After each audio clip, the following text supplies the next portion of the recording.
Good morning, good afternoon, good evening, everyone from wherever you may be joining us from. We are so happy you could be with us today for this special Women's Earth Alliance World Weaver event, Rising for the Rights of Nature, Indigenous Women-Led Solutions to Protect the Earth.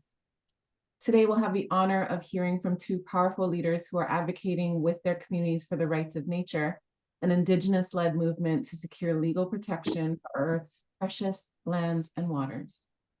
With that said, I'm so excited to greet and welcome you all. Aloha mai, aloha aina kako.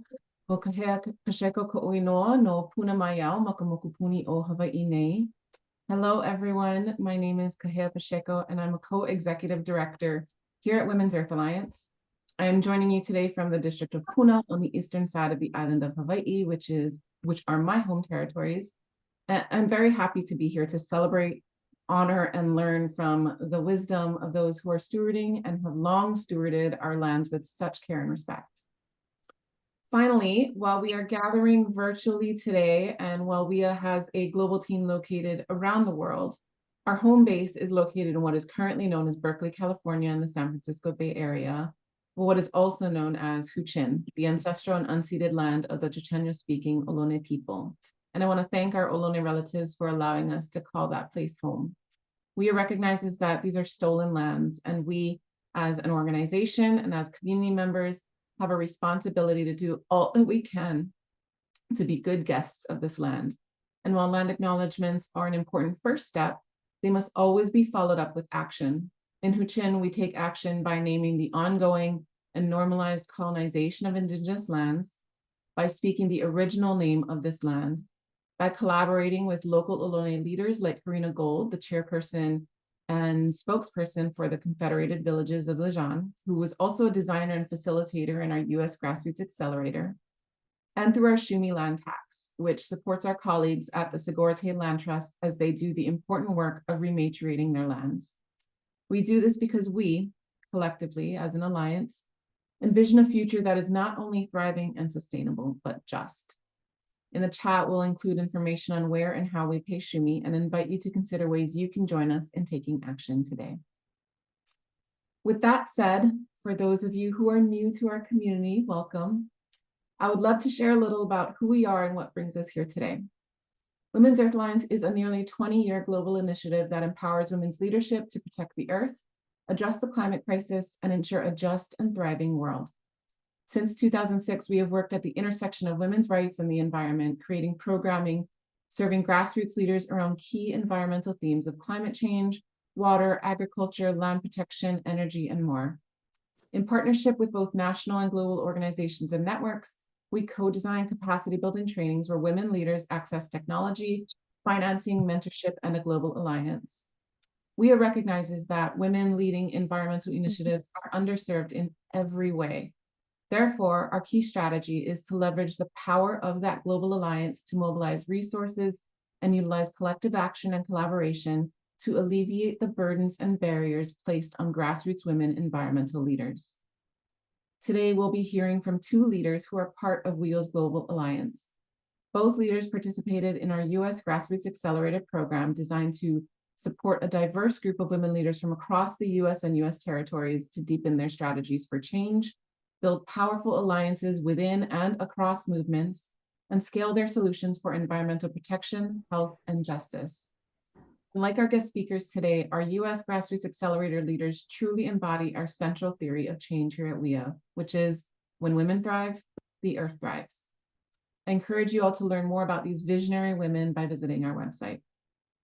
Without further ado, we are so honored and fortunate to be joined by Crystal Cavalier-Keck and Juliette Jackson for a powerful and timely conversation on the rights of nature, our relationship to land and nature, and our responsibility in and to our communities. And I'll pass it over to Juliette, then to Crystal to share a little bit more about themselves and their work. Juliette?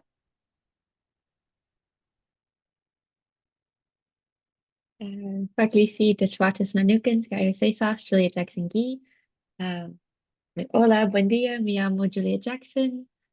Hello, my name is Juliette Jackson. And I said those greetings in the Klamath language and also in Spanish.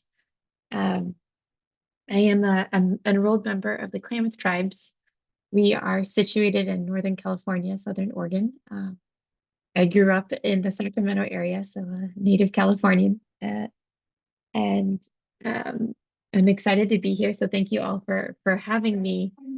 And just a little, I guess, overview of like who I am and why I'm here and the type of work that I've been doing on rights of nature.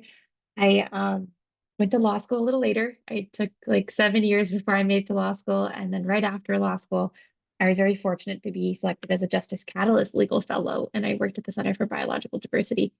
And during that fellowship, that's when I was serving in the WIA, a part of their cohort in 2022. And during that time, they helped support my research, which led to my master's thesis that I just recently completed at George Washington University that was focused on a rights and nature solution for my tribe. So for those of you who don't know about the Klamath Tribes, like we've had quite the battle trying to save to get our water rights and to protect our sacred fish. And my thesis proposes a solution of a rights of nature solution because our fish have been listed as an endangered species since 1988. And for those of you on the call, you know that the Endangered Species Act is one of the strongest environmental statutes we have in the United States. And unfortunately, even with our fish being listed and having critical habitat protected, they're still on the brink of extinction. So this my thesis work, it was very personal, and I'm very fortunate to have been able to take that year to do the research and come up with a solution that I think will really help. And it just happened to be a rights of nature solution that was started during my research at the Center for Biological Diversity and developed further. And I just want to take this opportunity to briefly thank all of my advisors. I before starting my thesis, I asked our former chairman and who connected me to the current tribal council for permission to do this research to share our knowledge, because in my thesis work, which I will be seeking publication for soon, I reveal some of our Indigenous knowledge, and I wanted to make sure that I had that permission to do that. So I'm really grateful for like my tribe who supported this research financially as well, through providing a grant, but also specifically Don Gentry, our former chairman, and who's our current natural resources specialist. For not him help making all of this happen, I wouldn't have been able to do this research and really take it further. Georgine Nelson, who's our director of our language department, who met with me, provided lots of great historical context of information for me to learn more about our fish and our history.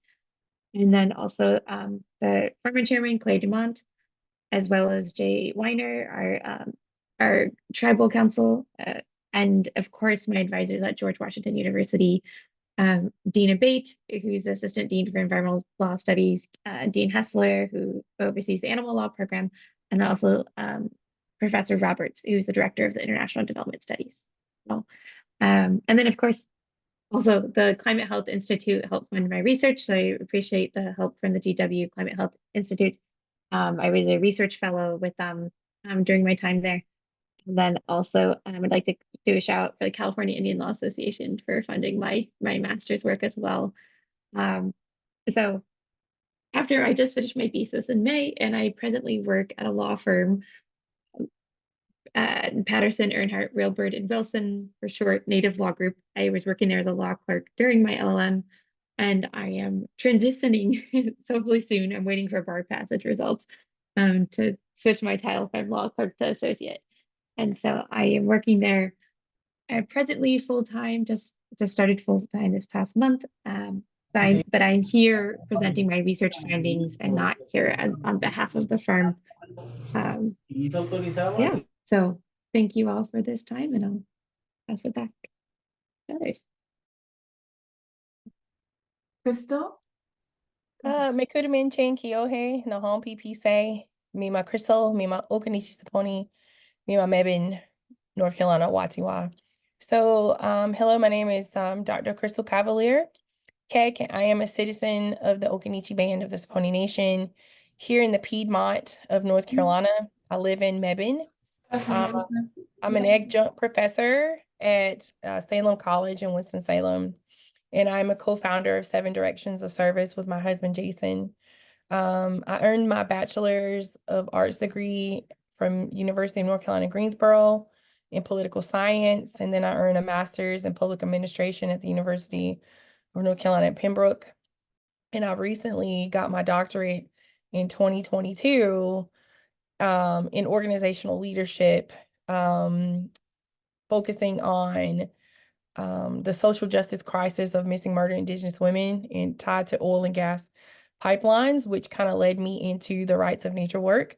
And currently I'm attending the University of Oklahoma College of Law, Master of Legal Studies, Indigenous Peoples Law program, because I do believe that defending my homelands and helping get this degree will help me stand up against more corporations and pipelines coming through, but as well trying to help me build this movement of bringing rights of nature to North Carolina. Last year, I worked with a representative in North Carolina to help co-author House Bill 795 and House Bill 923. Those are rights of the Haw River and rights of the Dan River, which will prioritize our environmentally impacted communities around the watershed.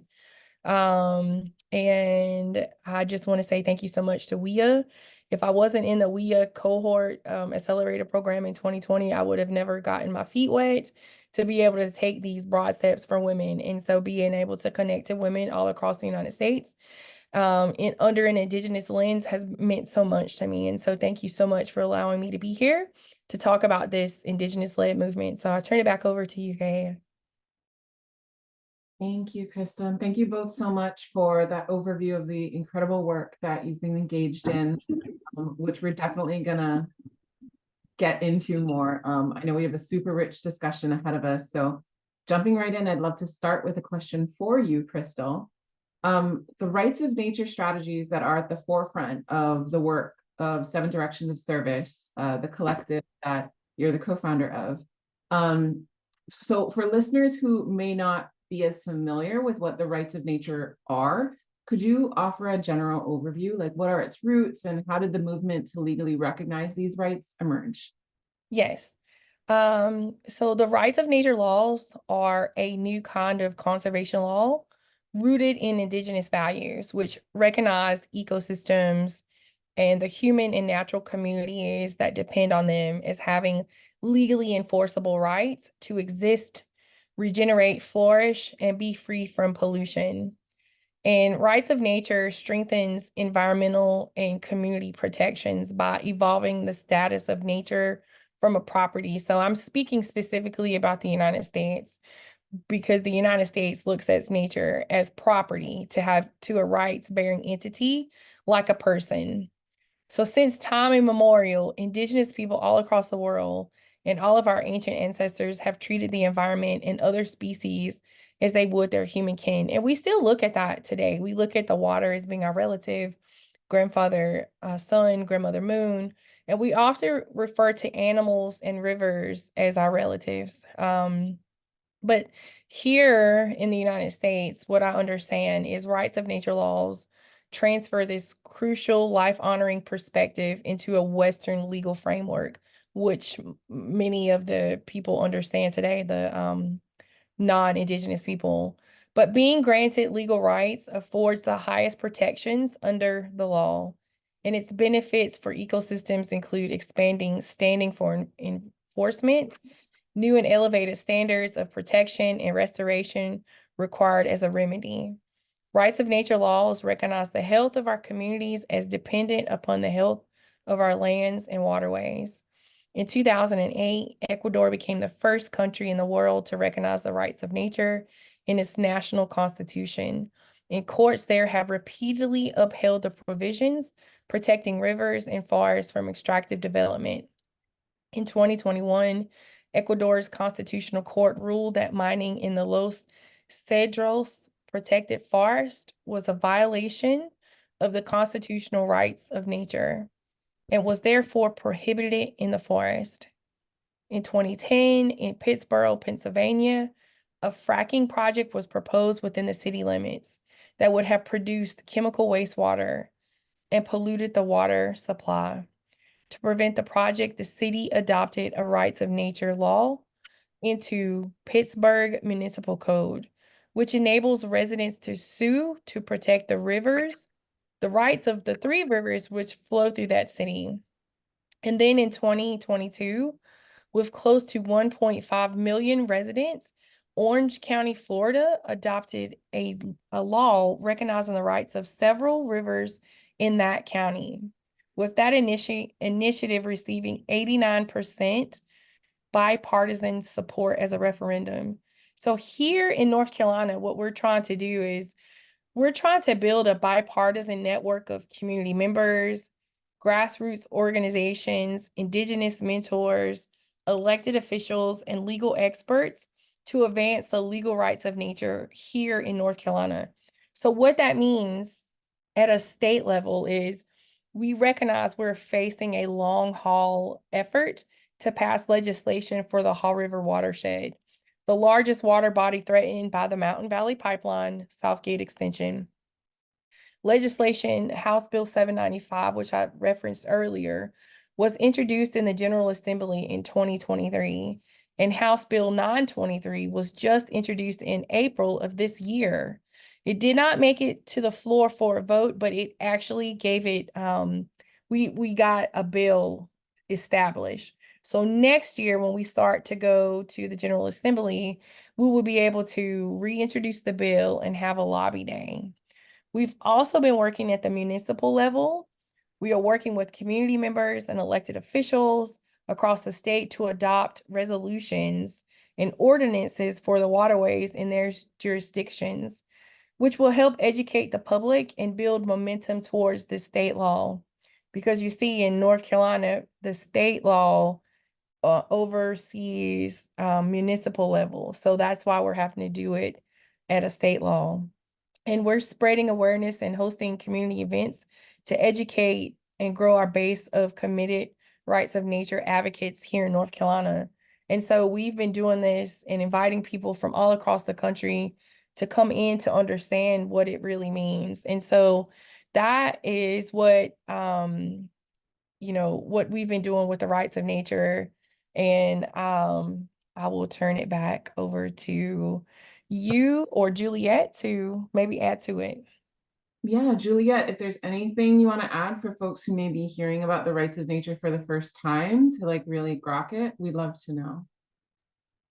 Yeah, so I think no, thank you for that, Crystal, because I have a different take on it as far as like the lens of my work through doing rights of nature, and especially like researching it and diving into it is very much through a federal Indian law lens.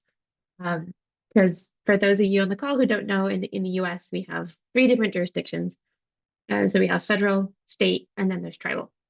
And if you're a federally recognized tribe, then you're working within the federal Indian law bubble, usually underneath that jurisdiction. But there also is a tribal jurisdiction where tribes that are recognized by the government can pass their own laws. And that movement actually is a little bit more recent. It's definitely been more in the, for example, the National Congress of American Indians, which is like a lobbying arm for member tribes that are part of that, which also includes some state recognized tribes as well. They passed a resolution recognizing the rights of nature and supporting it just in 2022. This is all kind of very new. This is an emerging field, and there really isn't, there is no statute, there is no law that we have in the United States like there is in such like in Ecuador, where it's in their constitution, that we can sue on behalf of nature and have that legal pathway. Like we're in the process of creating that pathway for nature to have standing, because it's this idea of, just like what Crystal said, is like, often in the US it's like we treat it as property, and we're trying to change that lens into seeing it as like just like a person, that we have personhood.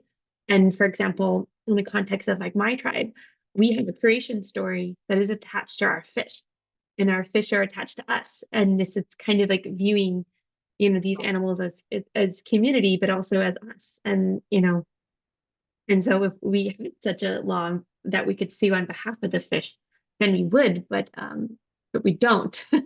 And so now we're in this new era of tribes passing laws and tribal codes and ordinances saying that we are giving these protections to nature, and you have to follow this within our jurisdiction of what's considered our tribal jurisdiction.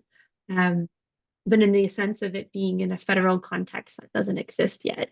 We don't have that. But my thesis does propose a way of how to do that. And I don't know if I should hold off and wait to explain that later. I think we're Yeah, we definitely will okay. want to dive much deeper into your thesis and hear more about that. So I think the important part, I'm trying to approach this as like someone who like is just being introduced to rights of nature, is like the different roles it can play in advocating for the protection of our lands and waters. There's like a legal side, and then there's a community side. So Juliette, with your background and career in law, could you elaborate a little more on what it means when we say like rights of nature is a legal framework? What does that mean? Yeah, so I think what makes it hard to answer that question is the framework is still developing, because we're kind of putting a square peg in a round hole. There is no law that we're working off of. Like, for example, like we have the Endangered Species Act. We know that we can get those animals listed as endangered, and then we have certain protections we can get for those animals, right? Or that in that critical habitat. But when it comes to protecting nature, like the legal framework, like we're in it now. Tribes are developing it right now within their own tribal jurisdiction. And unfortunately, we don't have a federal law or any regulations that are in this space of rights of nature right now. So I hope that answers the question that we don't have it. We are creating it now. That's it. Like we don't have it, it's being created, and that movement to create it is being largely led by our Indigenous nations and our tribes here in the US at least. Crystal, as kind of a follow-up to that, can you speak to maybe the different, and you spoke to this a little bit, but complementary side of things, and how you see the rights of nature acting beyond legal frameworks as a way to change and maybe challenge, dominant or oppressive cultural worldviews? Right. So here on the East Coast, we have, some tribes that are federally recognized.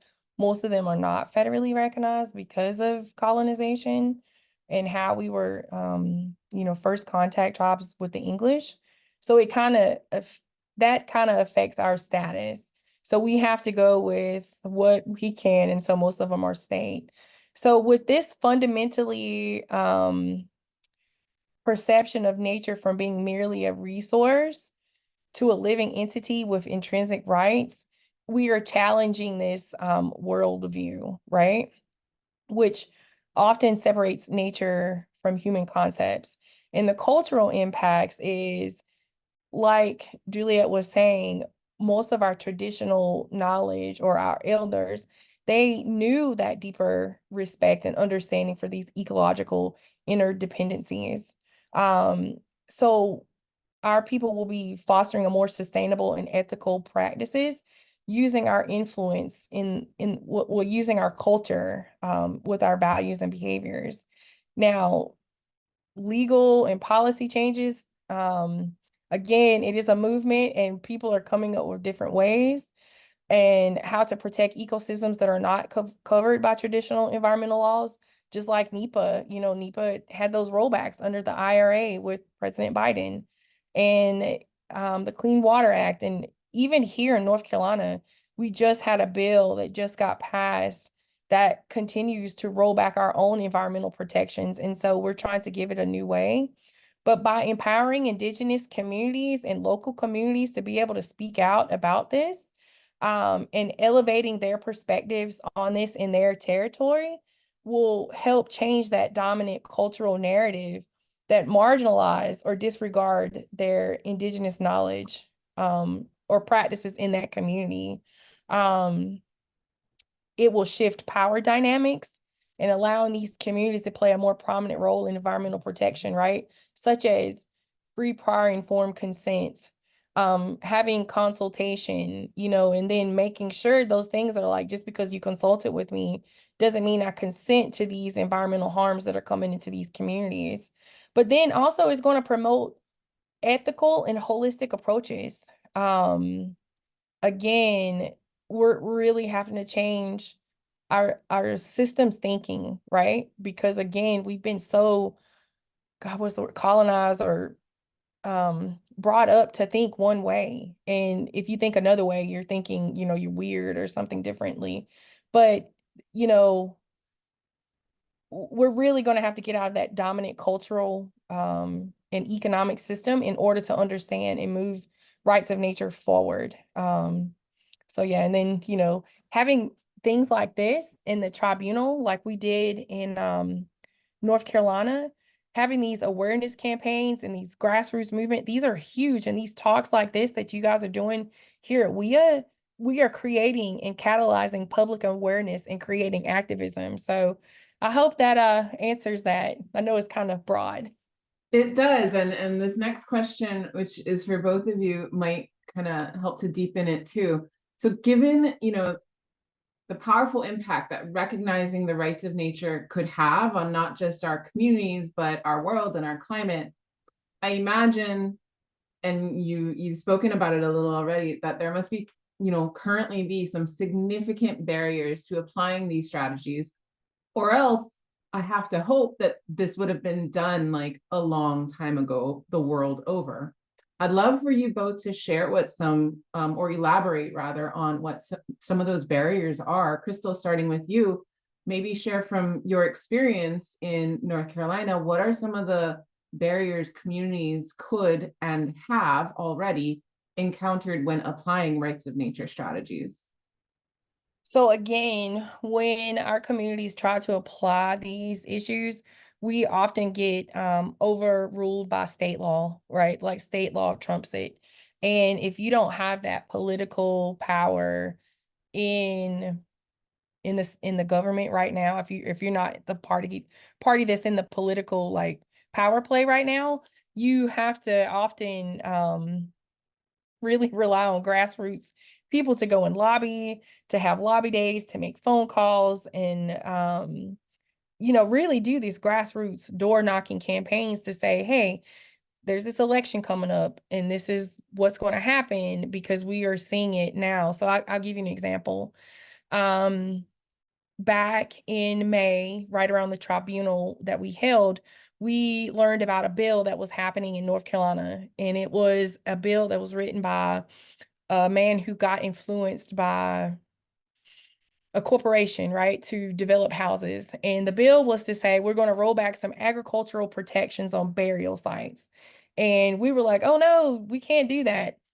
So we didn't know what was really happening was there was actually a burial site that was in Carteret County that had a lot of human remains. It was actually one of the Tuscarora villages, and it was there, and it was dated to be about 3,200 years old. And the burial site had been disturbed. The developer had purchased this land. It didn't fall under any of the waterways of the United States. It didn't fall under any federal protections like the Army Corps of Engineers. It didn't fall under anything. It was just outside of the federal park system.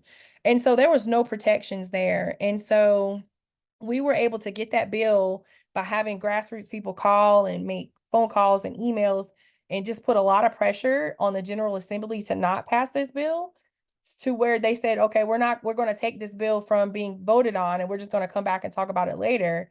And then when we went to go to the burial site, we actually got attacked for praying at that burial site, which again is, it's not specifically tied to the rights of nature, but it all is all in that circular mindset, that mind frame that we are dealing with when it comes to talking about Indigenous rights and protecting Mother Earth, because again, these are human remains in a burial site. And so some of those encounters are people just don't have the money, or they don't have the political capital that they need to go into these offices and make these demands of these politicians to say, hey, stop doing that. And we're just simply not recognized the same way as some federal tribes are recognized. So those are some of the barriers that we have when it doesn't have here in the state. So yeah, if we had federal recognition, we would be able to make these laws and be able to enforce them on our territories. But being a state tribe, we still fall under state regulations. So I hope that helps answer some of those barrier questions. Yeah, absolutely. Juliette, I was wondering if you could speak a little more to kind of the legal barriers, like being federally unrecognized. Are there barriers that federally recognized tribes do deal with? Or, any other obstacles that need to be considered, legal obstacles that need to be considered when developing rights of nature strategies? Yeah, so I guess to give a bigger context for those, I know there's some international folks on the call. Just so you know that, we have the United Declaration on the Rights of Indigenous People, and that one, the U.S. hasn't ratified that, and it doesn't apply in the U.S. So we don't have that threshold of free, prior, informed consent. That doesn't need to happen when it comes involving any project. We have a lower threshold of consultation, which is underneath the National Environmental Policy Act. And within that, this consultation of federally recognized tribes. So we have federally recognized tribes. Some states have state recognized tribes, not all states. And then you have some tribes that aren't recognized at all. And some of them form nonprofits. And they have, they're keeping, their tribal structure together in that kind of format, which is something that my tribe did also, because we were actually targeted for termination in the 50s, and we were terminated in 1954. And during that time period, a group of women formed a nonprofit called the Organization of Forgotten Americans, and they kept our structure together. And then we got our recognition back in 1986, which is very helpful. Which brings me to my other point is when you're federally recognized, then you have that consultation. So you have to be consulted for a project. And then if you're a tribe like mine, that we have a ratified treaty, then we have protections for, for example, we have the rights to hunt and fish and trap in a national forest. And not many tribes have that ability to do that. And we actually have a co-stewarding agreement, a memorandum of agreement that allows us to steward and work with the U.S. Forest Service on protecting our nature. And so that's just, I guess, our privilege of having that allows us to have a totally different opportunity to engage in rights of nature that others that are not recognized or state recognized have these other barriers, because they have to, they're not just working with one government, right? They may be working with the state government and local government, and they're just not treated the same. And it's unfortunate that that's a situation of how colonization has affected us all very differently. And just for some of those on the call, we have 574 federally recognized tribes. I don't even know how many state recognized tribes we have, but even so, it's different.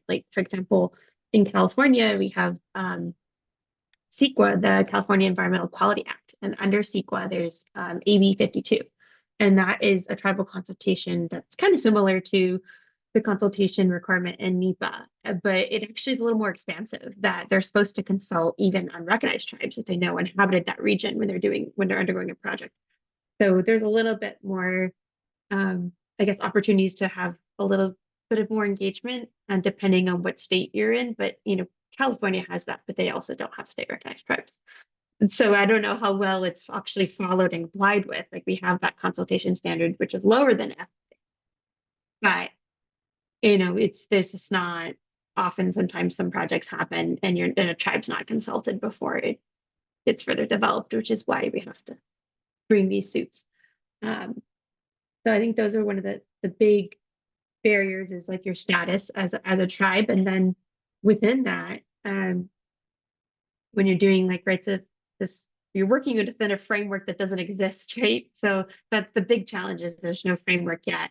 Tribes are creating that, but then you have another barrier of what do you have jurisdiction over, and how do you enforce those rights if you do pass a law on your tribal lands? Because often, some tribes are not just out in the middle of nowhere. Sometimes you have multiple jurisdictions at play, and some states, if you were part of Public Law 280 that was passed, that some states, some tribes some states have authority over certain civil and criminal matters in those states. So then it just gets so messy of where are you at this jurisdiction, and who has enforcement, and how are you going to enforce that law if you do pass it? in your little in that on your tribal lands. It's a huge obstacle that I think some are trying to figure out how to navigate that. And I just want to do a little pitch for the nonprofit Bioneers. They have an excellent rights of nature course that's happening right now, and delving into some of these topics. And they've had some guest speakers that are talking about it. Because right now, like as we're emerging with these, this is how, I mean, just like with any law, like how do you enforce it? But in this case, it gets even messier because we're working with multiple jurisdictions. Pioneers does have amazing guest speakers, including you. So information on that particular Pioneers course will be in our follow-up email and like take action next steps for everyone. So you can definitely connect there.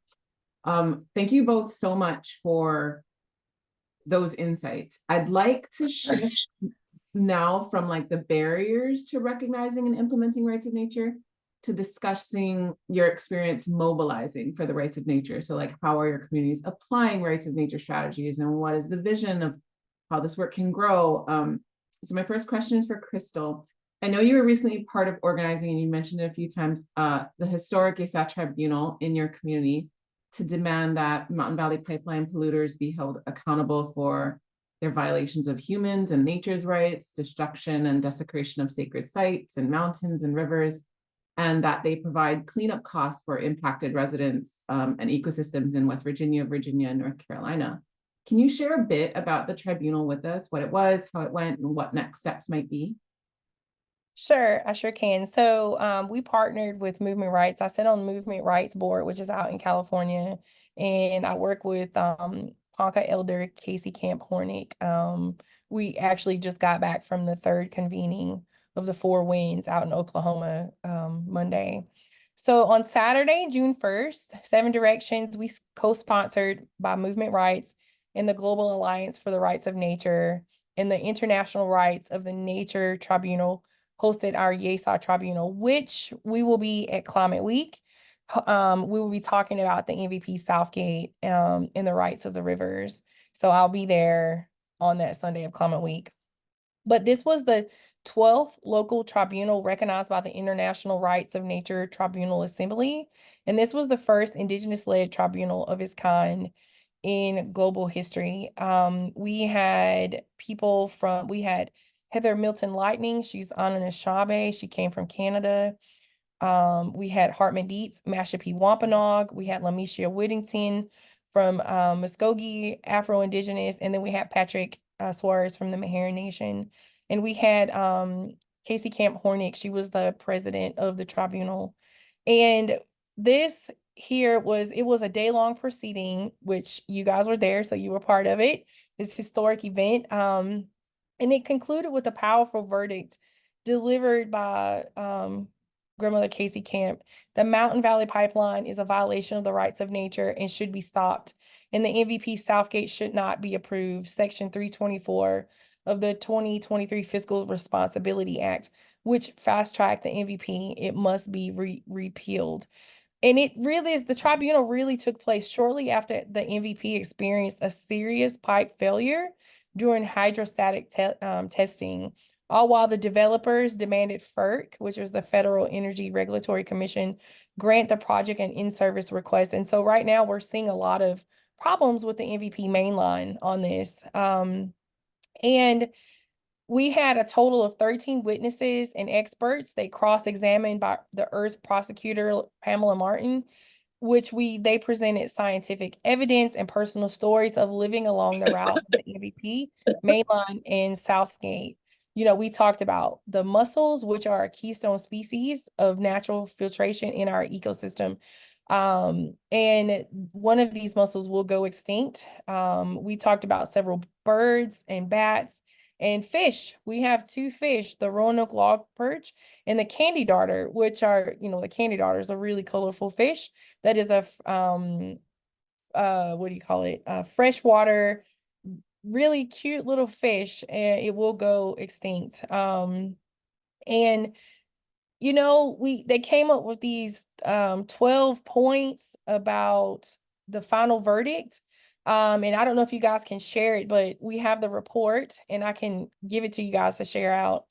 And, you know, people should read it, but again, it is a violation of the rights of nature. And we ask them to elevate it. So we hope that at Climate Week, we can elevate this to COP 30 in Brazil to where they can hear about this pipeline. Because this is the only way we're able to get our day in court.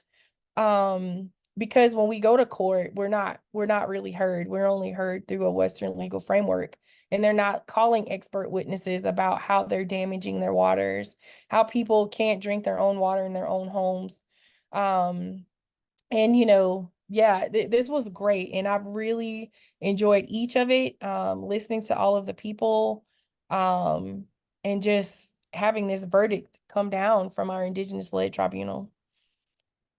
Amazing. Yeah, a few of our team members were really fortunate and honored to be able to attend and had a really powerful experience. And this is, you know, it's the first Indigenous-led tribunal for the rights of nature. It's a big historic deal. So thank you so much for gathering, creating that space and moving this entire movement forward in that way. Shifting over to you, Juliette. You shared during your introduction a little bit about your research and your thesis, which is focused on the rights of nature as a legal solution. And I was wondering if you might dive into that a little more and share, you know, what the process of developing your completed thesis was, what your findings were, and from your findings, like what would need to happen in order for your tribe to be able to protect like their sacred fish and these cultural lifeways. Yeah, so during my Justice Catalyst Fellowship, I was doing research on the National Historic Preservation Act. And at the time, the Center for Biological Diversity was trying to figure out, like, you know, how can we use this statute that's designed to protect historic properties to protect animals? And at the time, I was doing all this research and trying to figure out, okay, like, how do they make that work? And meanwhile, not really even kind of thinking about rights of nature kind of linked to it until later when I was doing my thesis, realizing that you know, the statute, you know, the history of the statute actually kind of provides a mechanism within the federal Indian law framework that has not been utilized really, but has an opportunity through what is called getting a designation as a traditional cultural property. So the National Historic Preservation Act, although originally, you know, passed to protect historic properties, and you think like old buildings, right, historic sites, it actually was updated and amended in 1992, and that was actually after a lot of lobbying efforts and uproar from tribes in Northern California, particularly related to trying to protect a religious site that was going to be disrupted by a construction project, and that in that case was revolving more of like religious freedom, and in particular, it's the lien case. That developed into the National Historic Preservation Act getting amendments passed in 1992. And those amendments included properties, protections for protecting traditional cultural property, and meaning properties of traditional religious or cultural importance to tribes. And they often call them TCPs. Now, so initially that statute was, underneath the NHPA, there is a framework where a guidance is issued through the National Park Service. They'll put out guidance, which is Bulletin 38. And that guidance is to help to give tribes an idea of like, how can you protect this cultural place? How do you get it protected underneath this statute? And the first issue of it came out in 1990. It was like this old issue that looks just like a news article, the way it was written. And it's very like merging world of like archaeology. Kind of, you can tell it was very written from like a perspective of an archaeologist. And then later they've updated the versions in 1992 to include Native Hawaiian communities, because they were left out initially in those amendments. It was just federally recognized tribes. And then in 1998, there was another update. And then now, actually, this past year, the National Park Service has just closed the comment period earlier this 2024, and they're developing brand new guidance that looks so different. And within that guidance, it's expanding the definition of traditional cultural property and actually calling it traditional cultural places. At the time when I was working at the Center for Biological Diversity, we submitted a comment on behalf of a client that was an unrecognized a tribe in California, and trying to make the argument that, you know, a TCP designation should be also for an animal. And they the next iteration of the comment draft put a little footnote in that says no, it cannot be an animal, but it can be a district or a site, or, you know, a cultural place that's significant, which could be like a hill or a river or a lake. I mean, it really, like, the examples that they've had in it, and it's not finalized yet. It's supposed to come out at the end of, well, it said summer, looks like it's going to be more like fall of this new guidance coming out, but it's this huge opportunity to actually see a mechanism that we could actually exercise a rights of nature platform through this federal statute that's been really underutilized. And it's the other part that I think is very interesting is they're kind of expanding of the definition of who can be getting this designation. And it seems like there might be a pathway for unrecognized tribes to possibly to get a designation. I don't know for sure, it hasn't been played out, but I think that is something that folks should look into, because they are expanding the definition of, like, what is this community, right? What is this living Indigenous community? And so it kind of, like, based on what I saw reading it, kind of looked they were kind of opening the door to that possibility. I'm not sure. But anyways, like, how this relates to my thesis is, you know, our sacred Tuam and Katu, they our sacred fish are very connected to us. This is part of our creation story, and they're a unique fish that they are endemic to the upper Klamath Lake. They are found nowhere else in the world. And there are these giant sucker fishes that, you know, like, my dad remembers fishing and eating them, but because of pollution from farming, cattle ranching, and all wildfires and stewarding of the forest using, like, firefighting foam and not using indigenous knowledge, it is a huge, there's so much contamination in the lake that we can't swim in it. You can't recreate in it. Dogs are known to have died drinking the water there. I don't even, though no one, as far as I know, is tracking the health effects on humans who live near the lake. Although just from word of mouth, talking to folks, people have gotten cancer who live nearby, and it's this huge problem. And it's surprising because, you know, my tribe's done a lot of work on, a lot of litigation work on trying to protect our water rights and preserve our water rights. And even though we've been successful in preserving our water rights, getting them enforced and getting it recognized, it still hasn't stopped. The pollution and contamination, the damage has been done. Our fish are not surviving past their juvenile stage. They're not reproducing. And it's a huge problem. And as I mentioned at the beginning of the call, like, our fish have been listed as endangered since 1988, and we're not seeing the recovery. And it's surprising because and just to give some context for some folks, like, often, like, environmental lawyers are in their own little universe, and then you have federal Indian law lawyers, and then animal law folks. Sometimes they're not all working in the same space, or that attorney doesn't have all of those backgrounds, or and the tactics of how to go approach, you know, saving a fish is different. And, you know, usually the Endangered Species Act is like that is the strongest environmental statute we have, the strongest tool, and it's failing. And I feel like my tribe is unfortunately the prime example of, like, we're doing everything we're supposed to do, everything we have, and it's not working. So it brings me to my thesis of, this is an option of actually trying to utilize another pathway of protection. And it can be quite effective, I think. For example, I think the challenging part of it is there's not case law on it. It really is an underutilized statute. But there is Raynell Morris, who was a guest speaker at Pioneers recently as well, and I was served on a panel with her at the Climate Health Institute.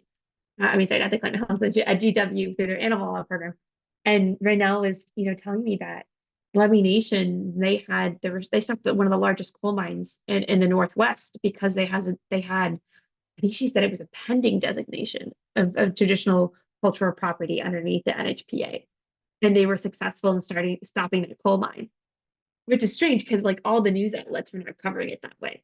They weren't demonstrating that this is, like, the key tool that they had. And so I think there's a lot of possibilities for this really opening the door for tribes, and especially federally recognized tribes, to really protect cultural places and sacred spaces. And in my tribe's case, a critical habitat to help really change the ballgame. But another thing that's emerging also, that's so we, as I mentioned, we have a memorandum of agreement with the U.S. Forest Service. We're really fortunate to be able to co-steward on our lands.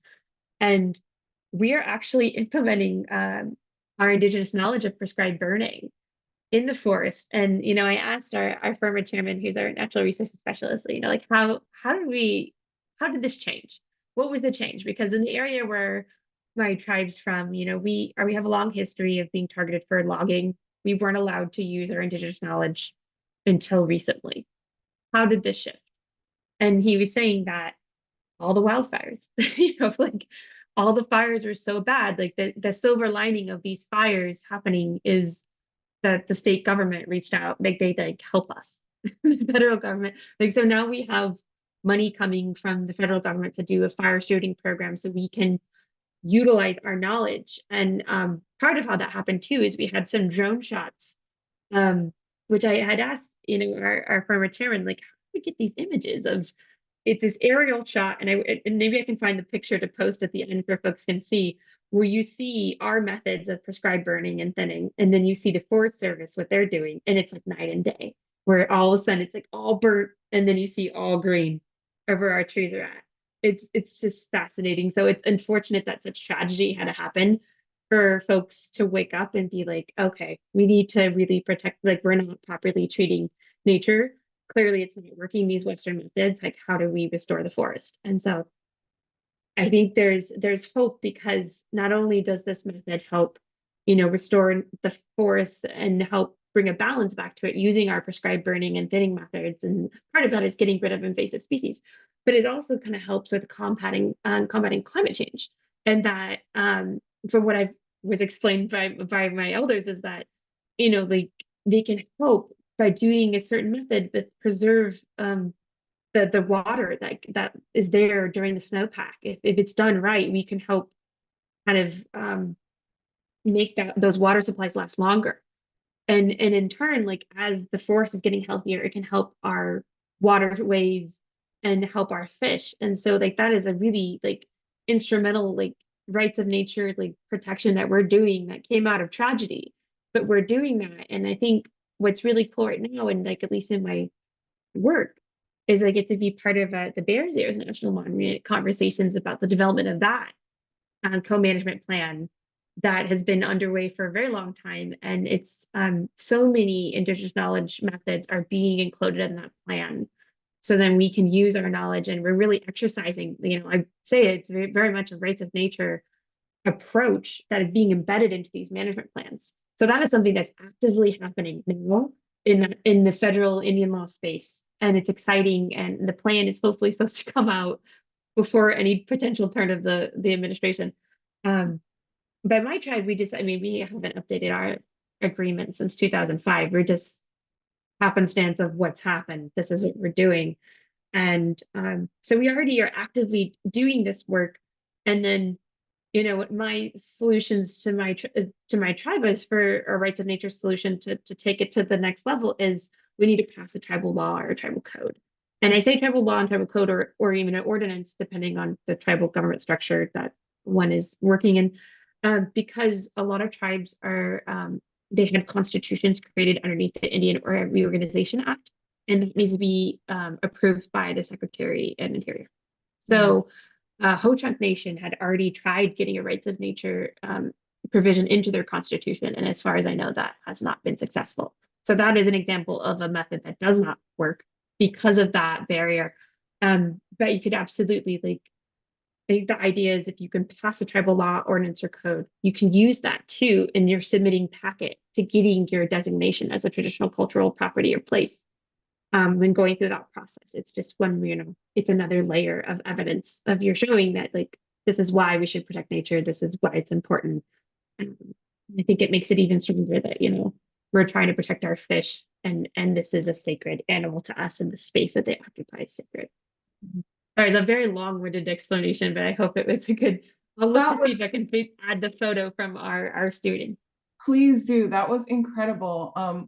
What really came across is like from both of you actually is that it's a really critical moment right now. Like things are developing. Like Indigenous communities are leading the development, but like decisions are being made, pathways are being opened. Like it is a time for us all to come together and really mobilize around this to push it forward.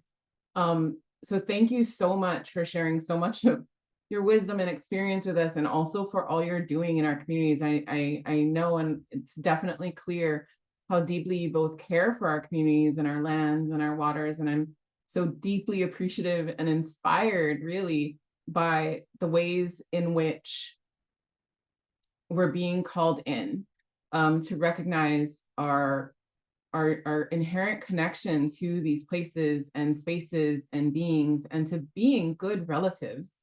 And I know I could probably sit here and ask 1,000 more questions, but I want to make sure we have some time for questions from the audience. So we're gonna open it up to Q&A, and while I give people just a couple more minutes to add their questions in, I have one already ready to go. So we've seen communities receiving or achieving rights of nature recognition in a handful of other countries, Ecuador, Panama, Aotearoa, India, Bolivia. Has there been any learning to be gleaned from these experiences, or understanding, of course, that they're dealing with very different contexts and legal systems? I guess I'm curious if any of the strategies that worked in those countries would work in countries like the U.S. that have not yet recognized the rights of nature.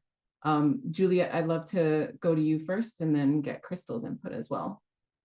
Sure. Yeah, so I actually recently went to Ecuador for a Rights of Nature conference and presented my thesis work, and uh, it is a different world there. I think from what I've learned and observed, and I also have some good friends who have a nonprofit down there that are fighting to save a river and an Indigenous community there. So what I know about their case now that's in front of their constitutional court is, even though Ecuador has these rights of nature provisions in its constitution, there's no enforcement, even when you win your case. And I think that's kind of probably true for a lot of other countries that are facing, intergovernmental like corruption. And it's just the sad truth of what they've experienced, and what they're up against is that even if you win, what are you going to do if there's no enforcement of the law? And it was just kind of a sad reality when I was there. But I think, something that I shared with folks that I was talking to is like, your movement and your advocacy is being seen. It's being seen. And I think that's where it's helpful. Like knowing that these spaces that like the advocacy that I see from the Indigenous communities that I've observed, it's incredible. It's inspiring. And I think it's great that they have these tools there, right? They got it there. They have them there. It's just unfortunate that they're not seeing it enforced. But yeah, that was my unfortunate experience of seeing that. And I don't know what it is in other spaces for rights of nature that's been passed, like in New Zealand or in other areas. But from what I've observed in Ecuador is it's there, but the same I barrier can we chime have in the in. US. So like in New Zealand, again, implementation, like Juliette was saying, is what mission for the rights of nature through the Wanganui River. I mean, it's huge, it's groundbreaking because that's what everybody refers back to. The challenges are it in implementing and operationalizing these rights, and ensuring that these communities have effective representation and protection of their natural entities requires a lot of collaboration between Indigenous communities and the government and other stakeholders. So like when I was at the University of Arizona, one of our friends came from New Zealand and they were talking about that sometimes they don't have the rights, the communities don't line up with the government systems. And also the same thing in Australia, some of the governments do not recognize some of the Indigenous people. And then also expanding recognition to other areas and other ecosystems in New Zealand. So not just for the Wanganui River, but for other like forest systems it's going to take a continued advocacy and legal developments that may help further integrate these principles into the country's environmental and legal systems. And it's also, again, you've got to try to change the mindset, but also notice that they have this international influence and recognition, because many people do reference back to New Zealand. So yeah, and I don't know if anybody has ever studied the Maori worldview. In one of the classes that I took, we dove into New Zealand, and I have to give you the man's name. He has since passed, but the way he talked about his relationship with the land and the water was just so beautiful and moving that I really think people need to listen to his speech about how the Maori people have these concepts, such as the relationships and connections and guardianship and environmental stewardship of their land and their rights in their home territory. Thank you.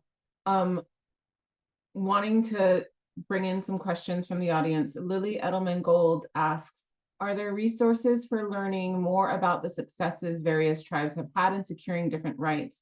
Is there information sharing for these successes for tribes to celebrate and learn from other successes, i.e., what legal pathways worked and which ones didn't, sharing of challenges or barriers, etc.? And either of you can jump in. I would say one way would be to reach out to Movement Rights. They work with Casey Camp Hornick in the Ponca Nation, and Casey was instrumental in getting the Ponca Nation on board with the rights of nature, making that resolution in her tribe. So reaching out to Movement Rights and listening to Casey Camp, just Google her or even YouTube her, is the way she talks about the water, and her public engagement with her community, and now other communities in Oklahoma, in trying to get the rights of nature movement, or the rights of the water in those communities. So yeah, Juliette. Yeah, so I found when I was doing my research that was part of the challenge, right? Is like, where is all this information? Why is it not like stored in one spot? I do know there is a website. I believe the NCAI was working with another organization putting together all of this, and I can't remember it off the top of my head. I have it in my thesis. But I know we can share those resources with folks after the call. But I will say another pitch for Bioneers, like in their Rights of Nature course, they are putting together resources that's collecting all of this. And we're actually in the process of Native Law Group of Bioneers being a client of ours, because Samantha Skenador, who's one of our equity partners, is an expert in this area. And I'm privileged to be at the same firm as her. And she did a great panel at the Binders Conference talking about rights of nature. And so that is an area that where I know we're going to be diving into deeper at my firm. And I don't really know of anyone else that's really doing such a thing. And right now, like I'm glad to hear these questions too, because my thesis advisors at GW, like, we've been talking about like, doing a rights of nature clinic and adding resources, and like I put together some guidance on the National Historic Preservation Act and rights of nature, like that we could try to house it in one spot to have resources consolidated for people who have these resources. So I know that those conversations are in the works now. So thank you all. Thank you everyone who's proposed those questions. I hope to have a more direct spot to guide you to soon. Maybe if there's because I feel like this might be a longer answer, but maybe there's a quick way of answering this. If rights of nature, Margot Beal asked this question, if rights of nature give nature personhood or standing to sue, why do some of the cases turn on tribal recognition? That's a deep question. Yeah. Tribal recognition goes into a long standing understanding of how tribes come into play, and they're historically tied to the area, and I don't know, it's long. Okay. Yeah. Much longer than we have 5 minutes left to discuss this. True. I mean, I guess the thing is like to have standing, you have to be an injured party. And so if you're a recognized tribe, the government recognizes you as like, you are recognized for inhabiting these lands as the original stewards of the lands. And so and then if you have a treaty, like in my case with my tribe, that we have hunting, fishing, and trapping rights, then that's our land that we have rights to. And then if it's being damaged, then we are more affected because we don't want to move anywhere else, right? We don't want to go live somewhere else. We want to live where our original homelands are. And now these homelands are being polluted. So we are more injured than others would be who are, for example, if you're an Indigenous person who just moved here to the US from somewhere else, like you are harmed too, possibly by health impact, right? But depending on what the situation is, but the nature itself, like we have that connection, or like with my tribe, we are connected to these fish. They are being injured, but these are fish that are connected to us as people. And if the fish, like our creation story goes, if the fish die, we die. And so that raises the level, I'd say, of our injury. That's maybe a little bit different than people who are just like, yeah, I'm born and raised here, but like I'm not an original person from this land. I don't have that connection to the land that's quite the same. And I think what makes it complicated is, obviously, and my tribe's fortunate that how colonization went down, we are in our original homelands, we're still there, but there is a portion of our tribe, because we are Klamath, Modoc, and Yayuskin Bayou, that part of the Modoc got sent to Oklahoma. And they're in a total, they're away from their homelands. So it's different. So I think that's where it makes it a little complicated with rights of nature. Is like, are you in your original homelands? Are you recognized? Do you have a treaty? And it kind of goes into like, what's your damage? Because your damages will be different depending on where you're at, where you're from, and your connection to that land. Yeah, that's my kind of like overall take on what I've learned so far. This is not, these things have not been tested in the courts, so I can't really give you affirmative to like point you to a case, but that's just kind of my general take based on the research. Thank you both. Final question, maybe just like 1 to 2 sentences of your highest vision. What will a world that fully recognizes the rights of nature look like? Give you 5 seconds. Crystal. A world that would look like, for me, would be to honestly find some source of transition off of these fossil fuels and to stop all of these pollutions that are really causing harm and disease in our communities, right? Like, we really are very smart and we're not using all of our brains to figure out how we can live more sustainably. And it's going to take a community effort, not just a 1 or 2 people. We're literally going to have to do this. Everybody is going to have to make a concerted effort to do that. Thank you. Juliette.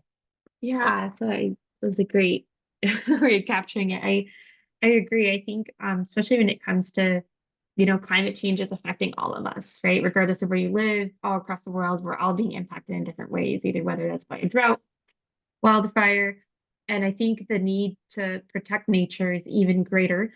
And I think people are starting to really understand more about nature, right? And I think that's what it is like.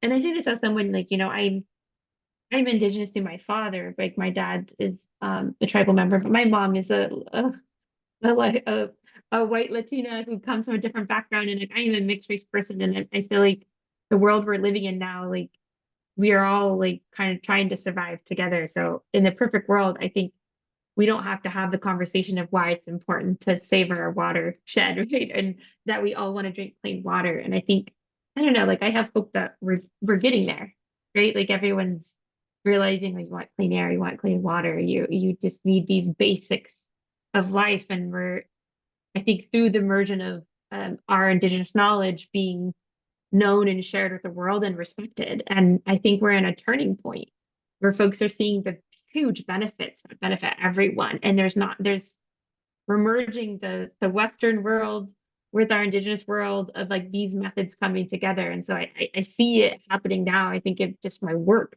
Every Friday, right? I have these calls. I see that this is actively coming together. So it gives me hope. And I think, we're starting to have that conversation where people are understanding the why and not questioning it as much.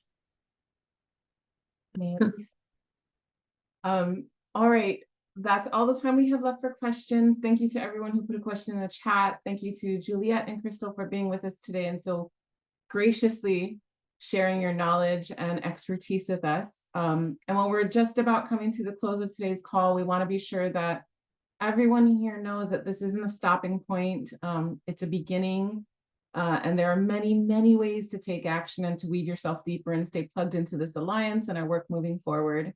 Our World Weaver events are meant to share and build bridges of understanding and action between our leaders and communities seeking to change our environmental landscape and all of you who support this work.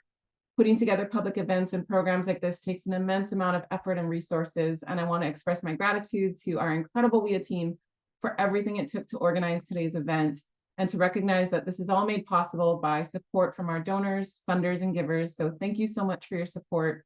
You can join our Alliance efforts today by making a one-time donation, by joining our seed bank of monthly donors, or by joining our 20-year anniversary campaign, Rising Tides, Rising Women, which will empower the leadership of 15,000 grassroots women over the next 3 years, reaching 25 million people with life-saving climate solutions. And you can do that through the QR code on your screen.